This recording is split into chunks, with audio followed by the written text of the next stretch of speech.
Meu namorado me traiu e ainda me acusou de ser a culpada na frente de todos. Naquela noite, a praça inteira parecia congelada. As luzes dos postes piscavam como se zombassem da minha vergonha, e cada rosto na multidão refletia uma mistura de choque e prazer mórbido. Eu estava ali de joelhos, com a roupa rasgada e os olhos marejados, enquanto ele gritava que eu era a culpada, que eu o havia traído. A voz dele ecoava firme, como se estivesse pregando um sermão, e cada palavra era uma faca entrando no meu peito. Pessoas que eu conhecia desde criança murmuravam, desviavam os olhos, algumas até riam. E naquele instante eu percebi que a minha vida inteira poderia ser reduzida àquela cena humilhante. Eu queria desaparecer, queria que a terra me engolisse. Mas ele, com aquele sorriso cruel, parecia se alimentar do meu desespero. Não fazia sentido. Eu o conheci de um jeito tão diferente. Ele tinha olhos ternos quando me trouxe flores no primeiro encontro. Lembrava dos detalhes das histórias que eu contava sobre minha infância e ria quando eu falava dos meus medos bobos. Minha mãe sempre dizia que ele parecia um rapaz de família, alguém confiável, alguém que sabia respeitar.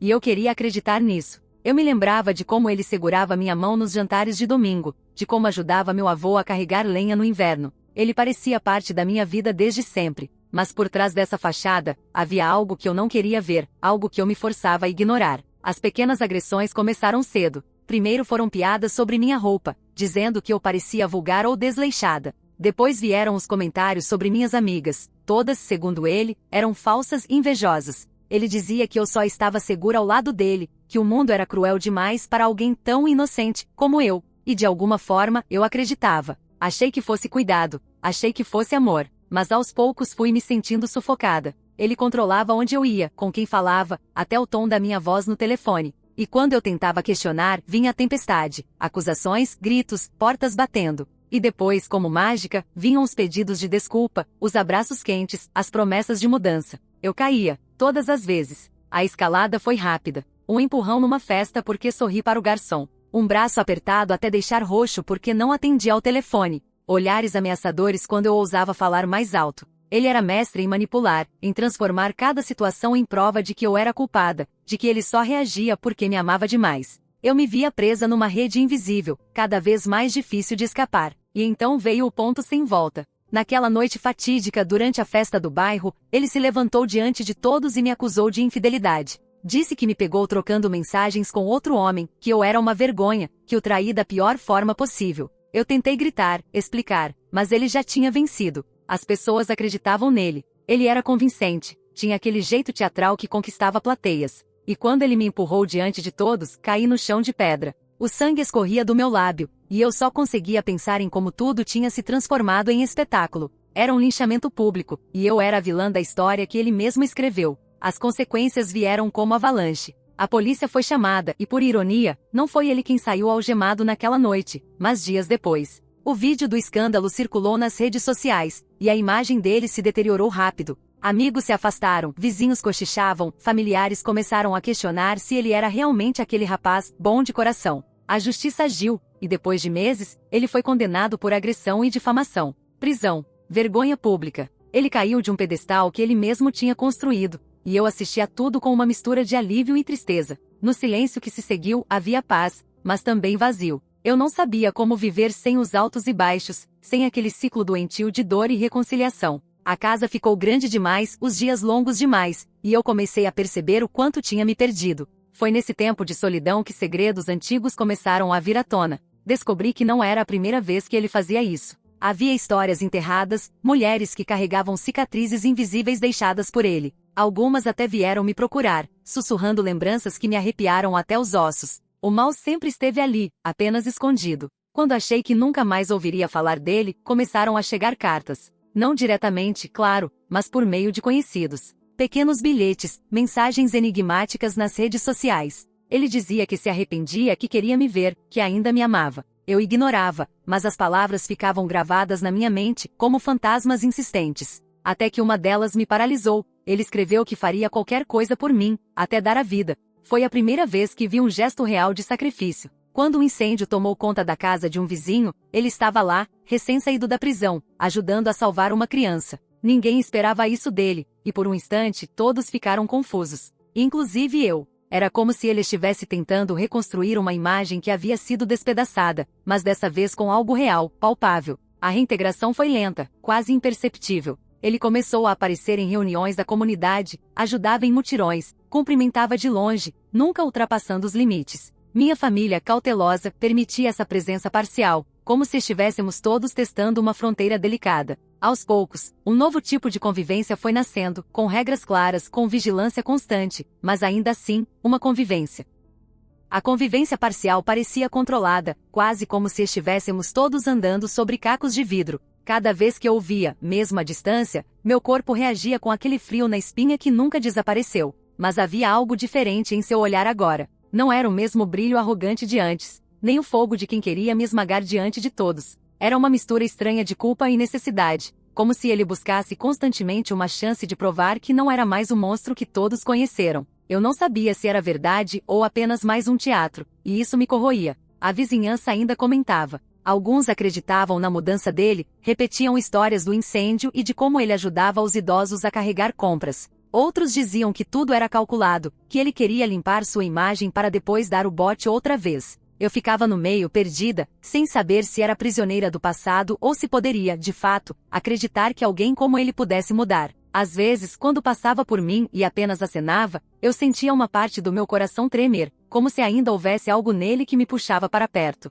E isso me deixava furiosa comigo mesma. Uma noite, recebi a primeira ligação anônima. A voz masculina abafada disse apenas: "Você ainda não sabe toda a verdade sobre ele." O coração disparou, minhas mãos suaram. Perguntei quem era, mas a ligação caiu. Na manhã seguinte, encontrei um envelope debaixo da porta. Dentro, havia uma foto antiga, ele muito mais jovem, abraçado a uma garota que eu nunca tinha visto. No verso, alguém havia escrito: "Ela também sofreu, mas não teve sua chance de justiça." A partir daí, o peso do passado começou a se revelar de forma quase insuportável. Descobri que antes de mim havia outras, mulheres que sumiram da cidade de repente, como se quisessem apagar qualquer lembrança dele. Uma delas era justamente a da foto. Consegui rastrear um nome, Camila. E quando finalmente encontrei a mãe dela, o choque me deixou sem fôlego. Camila estava morta. Oficialmente, um acidente de carro, mas a mulher me jurou, com lágrimas nos olhos, que ele esteve envolvido. "Ele destruiu minha filha", repetia sem parar, como uma reza amarga. A cada descoberta, a imagem dele de bom samaritano desmoronava mais.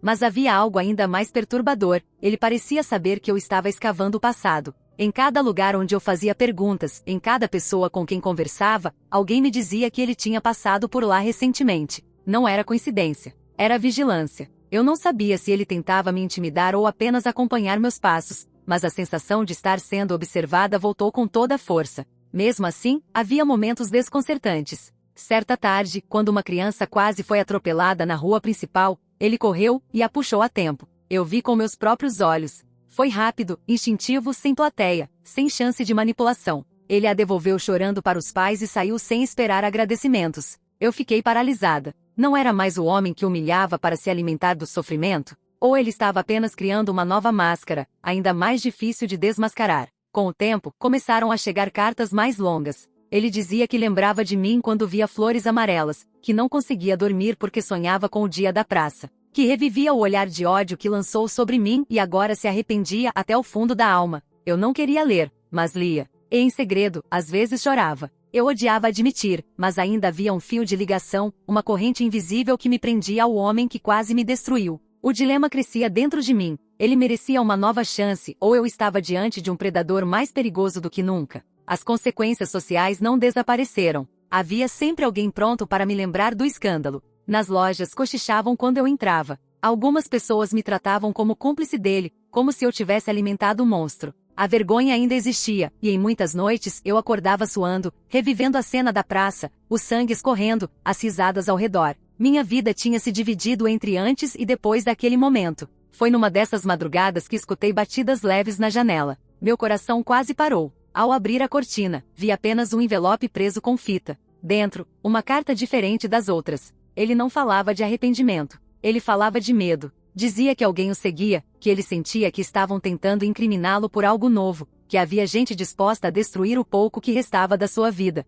Terminava com a frase: "Se eu desaparecer, procure na casa abandonada atrás da linha do trem. É lá que tudo começa e termina." Eu queria ignorar. Queria rasgar a carta. Mas a curiosidade me corroía. No dia seguinte, fui até a tal casa. Era um lugar úmido com cheiro de mofo, janelas quebradas e marcas antigas nas paredes, como arranhões. No canto, encontrei uma caixa com cartas antigas, fotos queimadas pela metade e até um diário. Eram dele. E lendo aquelas páginas, percebi uma mente fragmentada, cheia de obsessões, paranoia e violência contida. Ele escrevia sobre mim antes mesmo de começarmos a namorar, como se já me tivesse escolhido. E pior ainda, havia nomes de outras mulheres, descrições de momentos de controle, registros de lições que ele dizia ter ensinado a cada uma. Voltei para casa em choque. Era a confirmação de tudo o que eu temia, mas também a prova de que ele estava sendo consumido pelo próprio passado. Aquela noite, não consegui dormir. Cada barulho parecia anúncio de tragédia. E então o telefone tocou. Era um número desconhecido, e do outro lado, apenas respiração pesada.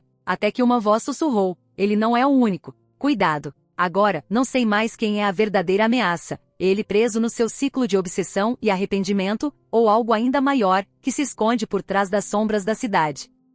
Naquela noite, depois da ligação enigmática, eu não consegui mais fechar os olhos. Cada sombra no quarto parecia se mover, cada estalo da madeira da casa parecia anunciar que algo ou alguém estava me observando. As palavras ecoavam na minha mente: ele não é o único. Cuidado. Eu não sabia se era uma ameaça, um aviso ou apenas mais um jogo psicológico. Mas uma coisa era certa: havia algo maior acontecendo, algo que ultrapassava até mesmo a presença dele na minha vida. Na manhã seguinte, a cidade parecia diferente. As pessoas cochichavam mais do que o normal, como se algo tivesse acontecido durante a madrugada. Descobri que uma jovem havia desaparecido, uma vizinha de poucas quadras. Era como se a história estivesse se repetindo, como se os fantasmas do passado estivessem de volta para assombrar todos nós. O detalhe perturbador é que o desaparecimento tinha sinais de ligação com ele, mensagens no celular da moça, convites para encontros misteriosos. Tudo apontava em sua direção. Mas havia um problema: eu sabia que ele não poderia ter feito aquilo, porque naquela mesma noite, eu havia recebido a carta com as instruções sobre a casa abandonada.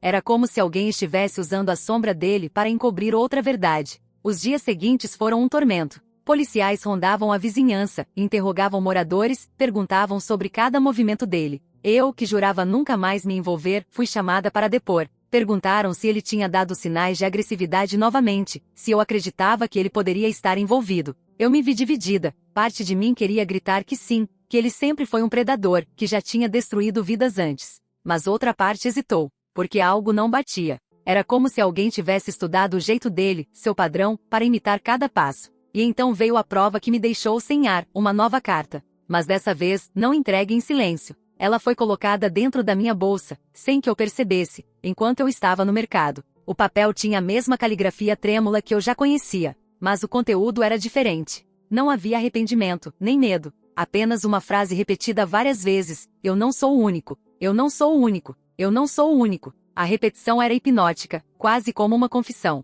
Mas confissão de quê? Que havia outros como ele. Que existia uma rede, um grupo, uma corrente de violência e manipulação muito maior do que eu podia imaginar. Voltei à casa abandonada. Não queria, mas algo mais forte me puxava para lá. As paredes úmidas pareciam respirar, como se guardassem segredos que nunca deveriam ser revelados. Vasculhei cada canto até encontrar uma segunda caixa, escondida debaixo do assoalho solto. Dentro havia fotos de várias mulheres da cidade, algumas que eu reconheci, outras que nunca tinha visto. E em cada foto, havia uma marca estranha feita com tinta vermelha, um símbolo circular, com linhas cruzadas no meio. Era meticuloso demais para ser apenas coisa dele. Naquele momento, uma certeza me atingiu: ele não agia sozinho. Talvez nunca tivesse agido. Enquanto tentava processar aquilo, ouvi passos atrás de mim. O coração disparou. Virei rápido, pronta para fugir, mas não era ele. Era um homem alto, encapuzado, que me encarava em silêncio. Não disse nada, apenas me entregou um envelope e saiu correndo pela porta dos fundos. Eu tremia tanto que mal consegui abrir. Dentro havia apenas uma frase: não confie em ninguém da sua família. O mundo girou. Minha família? Minha mãe, meu irmão, meus avós? Como poderiam estar ligados a isso? A desconfiança começou a crescer dentro de mim como veneno. Passei a observar cada gesto, cada conversa, cada silêncio prolongado na mesa do jantar. Minha mãe parecia esconder algo, desviava o olhar quando eu perguntava sobre o passado dele. Meu irmão, por sua vez, estava sempre mais distante, como se evitasse falar sobre o assunto. Naquela noite, decidi confrontar minha mãe. Perguntei, de forma direta, se ela sabia de algo. Ela congelou. Seus olhos marejaram e, em um sussurro, disse: algumas coisas precisam ficar enterradas, filha. Se você cavar demais, não vai conseguir voltar. Aquilo me gelou até os ossos. Era quase uma confissão. Dias depois, recebi outra ligação. A mesma voz abafada, mas agora mais clara. Você está mais perto do que imagina. Ele é apenas a ponta do iceberg. Sua família sempre soube. Antes que eu pudesse responder, a ligação caiu. Passei a viver em constante estado de alerta. As cartas continuavam, cada vez mais estranhas, como se fossem escritas em desespero. Uma delas me marcou profundamente. Eu tentei proteger você, mas eles nunca vão deixar. Se eu cair, você cai comigo. O que ele queria dizer com isso? Que eu era alvo de algo maior? Que toda essa história nunca foi apenas sobre nós dois? A cidade estava em ebulição. O desaparecimento da jovem ainda era investigado, e todos olhavam para mim como se eu fosse uma peça-chave no quebra-cabeça. Meus sonhos se tornaram pesadelos, e em um deles, vi meu próprio corpo exposto na praça, como no dia da humilhação, mas dessa vez sem vida. Acordei suando, com a sensação de que não tinha muito tempo. Foi então que o inevitável aconteceu. Ele apareceu na porta da minha casa. Não com violência, não com arrogância. Estava magro, abatido, com os olhos fundos. Pedi apenas 5 minutos para falar. Minha família não queria deixar, mas algo em mim disse que eu precisava ouvir. Ele entrou, olhou ao redor como se buscasse armadilhas, e com voz rouca, disse: eles estão dentro da sua casa. Eu não sou o inimigo que você pensa. Não mais. Se você quiser sobreviver, vai ter que confiar em mim. A sala ficou em silêncio absoluto. Eu sentia meu coração prestes a explodir. Parte de mim queria expulsá-lo, gritar, lembrá-lo de cada dor que me causou. Mas outra parte, a mais assustadora, acreditava em cada palavra. Porque no fundo, eu já desconfiava. E então, ele se aproximou, tirou do bolso um pedaço de papel amarrotado e colocou na minha mão. Era um mapa, marcado com o mesmo símbolo circular que encontrei nas fotos. Agora, não sei mais quem é meu inimigo, o homem que quase me destruiu, mas que agora parece ser o único disposto a me salvar, ou as pessoas que sempre estiveram ao meu lado, mas que talvez escondam segredos muito mais obscuros.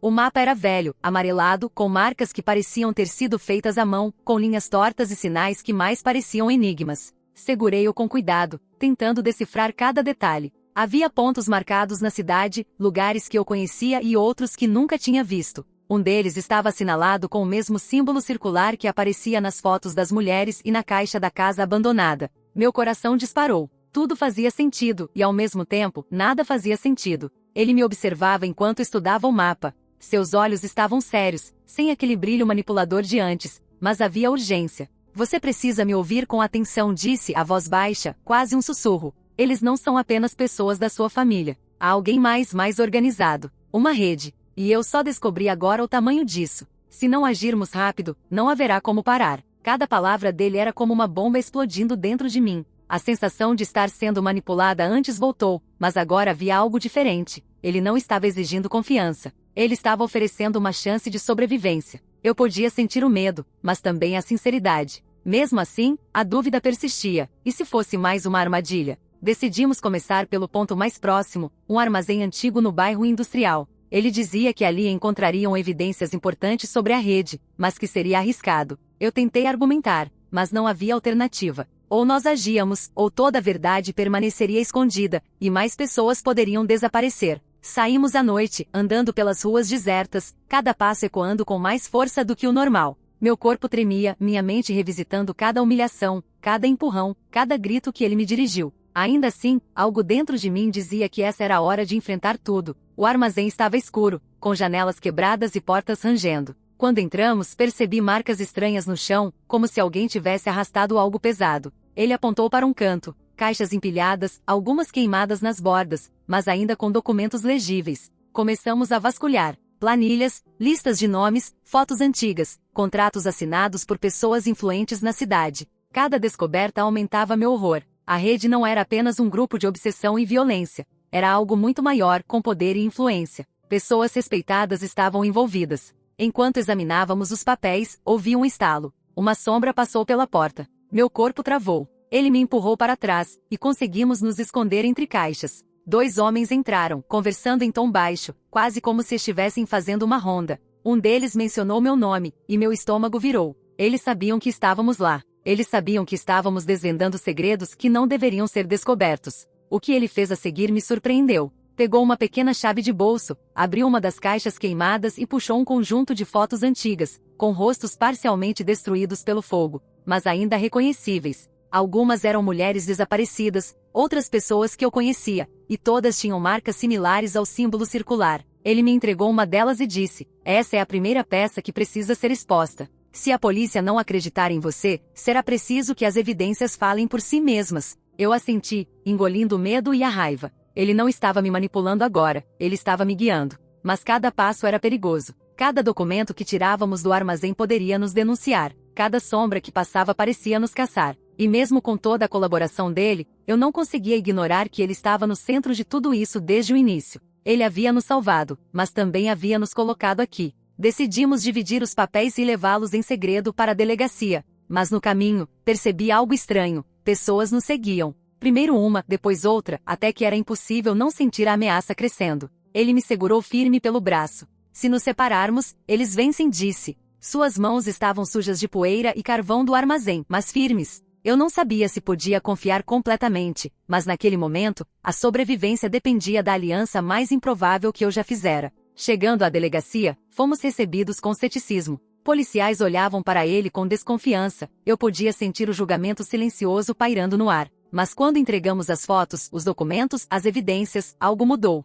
Um investigador mais velho franziu a testa, examinou tudo e disse: se tudo isso for verdadeiro, estamos lidando com uma rede muito maior do que imaginávamos. Pela primeira vez, senti que a justiça poderia realmente agir. Ao sair da delegacia, sentindo o ar frio da noite, ele se afastou alguns passos, respirando pesado, olhando para o chão. Havia algo em seu olhar que eu ainda não conseguia decifrar. Ele havia ajudado a expor tudo, mas será que havia arrependimento genuíno, ou apenas necessidade de salvar a própria pele? Naquela mesma noite, cheguei em casa e encontrei mais uma carta deslizando debaixo da porta. Eu quase não a peguei, mas minha curiosidade falou mais alto. As palavras eram curtas, diretas, e gelaram minha espinha. Eles sabem que você descobriu. Prepare-se para a última peça. Não confie em ninguém, nem nele. Sentei na cama, com a carta na mão, sentindo o peso do mundo sobre meus ombros. Tudo parecia cair novamente em caos. A rede, os segredos, a ligação dele, nada era simples. O homem que me humilhou, que me fez chorar diante de todos, que quase destruiu minha vida, agora era a minha única chance de sobreviver. Mas havia algo maior, mais perigoso,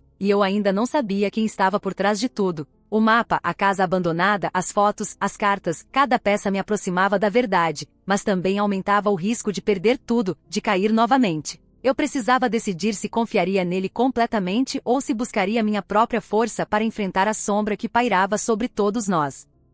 O dia amanheceu cinzento, como se a cidade já soubesse que algo estava prestes a acontecer. Não consegui dormir. Cada vez que fechava os olhos, via as sombras da casa abandonada, os rostos das mulheres nas fotos. O símbolo circular marcando cada uma delas como peças de um quebra-cabeça macabro. A carta que encontrei na noite anterior ainda estava na minha mão, amassada e úmida do meu suor. As palavras ecoavam: não confie em ninguém, nem nele. Eu olhei para ele. Ele estava sentado na sala, os ombros curvados, a expressão tensa. Diferente das outras vezes, não havia máscara de arrependimento, nem sorriso calculado. Havia apenas um silêncio pesado, carregado de histórias não contadas. Pela primeira vez, senti medo genuíno, medo não apenas do que ele podia fazer, mas do que ele sabia. Decidimos começar a investigar por conta própria. O mapa, a caixa de fotos e os documentos estavam todos sobre a mesa. Ele apontou para um dos locais marcados, um antigo depósito no final da cidade, onde ninguém ia há anos. É lá que tudo começou, disse.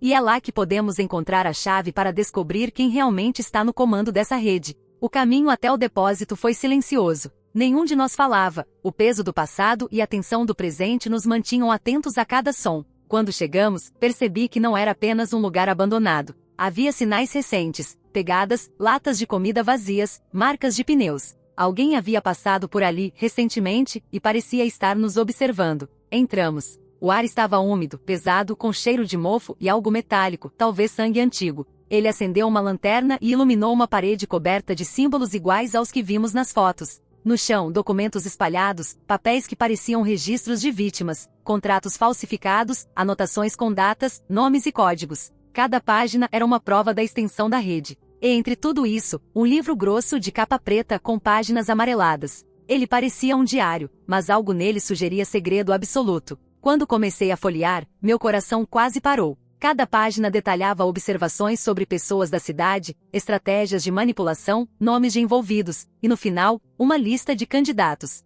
para serem controlados ou eliminados. Meu nome estava lá, destacado com tinta vermelha, e ao lado, uma anotação que me fez gelar. A menina que ele ama deve ser preservada, mas observada de perto. Ele respirou fundo ao meu lado. Isso prova que eles me manipulavam também. Eu nunca comecei isso sozinho, disse, a voz carregada de dor. Eles me usaram, e agora estão usando você. Eu queria gritar, chorar, fugir. Mas algo dentro de mim dizia que precisava continuar. Precisávamos descobrir quem estava realmente no comando. E então percebi. Havia fotos de outras pessoas da minha família, espalhadas pelo depósito, com marcas semelhantes às que vimos nas mulheres desaparecidas. A rede estava mais próxima do que eu imaginava. Minha mãe e meu irmão, poderia haver traição dentro do que eu sempre considerei seguro? Saímos do depósito com os papéis em mãos, tentando não chamar atenção. O medo crescia a cada passo. Ele me olhou e disse, confie em mim agora. Senão, não vamos sobreviver. A hesitação queimou dentro de mim. Tudo nele ainda era imprevisível. Ele havia me destruído antes, mas agora podia ser minha única chance de sobreviver a algo ainda maior. Nos dias seguintes, seguimos pistas deixadas nos documentos, reuniões secretas, senhas para salas trancadas, encontros em lugares ermos. Cada avanço revelava novas camadas de manipulação, novos aliados e novos inimigos. Descobrimos que alguns membros da cidade, pessoas que eu respeitava, estavam envolvidos. Cada revelação era mais devastadora que a anterior. Uma noite, recebemos uma ligação anônima. A voz disse apenas, eles estão planejando acabar com você. Ele também não é confiável. Se quiser sobreviver, siga a pista na estação de trem. A estação de trem. O mesmo lugar mencionado na primeira carta que ele me entregou meses atrás. O círculo se fechava, mas agora havia uma sensação de urgência extrema. Não era mais sobre descobrir segredos, era sobre sobreviver. Chegando lá, encontramos um vagão abandonado. Dentro, caixas lacradas e uma pasta com fotografias e documentos. Entre eles, encontrei algo que me congelou. Uma carta assinada por minha própria mãe, direcionada a um destinatário desconhecido, com instruções sobre como monitorar minha vida, meus passos, meus relacionamentos. Meu coração disparou, e a raiva e o medo se misturaram em um turbilhão que quase me paralisou. Ele me segurou pelo braço. Eu não sabia disso até agora. Mas precisamos agir rápido. Eles não vão hesitar em te usar ou eliminar. No mesmo vagão, descobrimos também que outras pessoas próximas a mim, vizinhos, amigos de infância, até funcionários da cidade, faziam parte da rede. A dimensão era muito maior do que imaginávamos. Era uma teia de poder, obsessão e controle que ultrapassava qualquer suspeita. E então veio a prova final de que nada seria simples. Enquanto examinávamos os papéis, uma figura encapuzada entrou no vagão. Não era ele. Era alguém que conhecia, alguém que eu jamais suspeitaria. A voz rouca disse apenas, bem-vindos ao centro de tudo. Agora entenderão quem realmente manda aqui. O vagão parecia encolher. Eu queria correr, mas meus pés estavam presos. Ele me segurou firme, olhando nos meus olhos e disse, confie em mim, ou morremos aqui. Mas no fundo, eu não sabia mais se podia confiar em alguém. E naquele momento, percebi que a verdade sobre a rede, sobre ele e sobre minha própria família estava prestes a ser revelada. Mas também percebi que algumas respostas poderiam ser letais. O perigo não estava mais apenas nas ruas ou nos corredores da cidade, estava dentro de todos que eu conhecia, inclusive dentro da minha própria casa. O vagão ficou em silêncio, apenas o som distante de um trem ecoando. E então a figura encapuzada se moveu lentamente em nossa direção, como se fosse decidir nosso destino. O vagão estava mergulhado em silêncio, apenas iluminado pela luz pálida que entrava pelas janelas quebradas. A figura encapuzada parou a alguns passos de nós, cada movimento medido, deliberado, quase ritual. Eu podia sentir a tensão no ar como se o próprio vagão estivesse prendendo a respiração. Meu coração batia descompassado, cada segundo parecia uma eternidade. Ele, o homem que havia destruído minha vida, agora era minha âncora. Mas por mais que eu quisesse confiar nele, a dúvida corroía minha mente. E se ele tivesse conspirado desde o início? A figura ergueu o capuz, e meu mundo desmoronou. Era minha própria mãe. Seus olhos estavam frios, calculistas, mas havia algo de familiar, de maternal, escondido por trás da fachada de crueldade. Ela segurava uma pasta semelhante à que encontramos no depósito, com mais fotos, documentos e símbolos circulares. Você finalmente chegou até aqui, disse, a voz controlada, quase sinistra. Tudo isso, tudo o que aconteceu, é apenas o começo do que precisava ser protegido. Eu tremia, incapaz de compreender. Como minha própria mãe poderia estar envolvida naquilo tudo?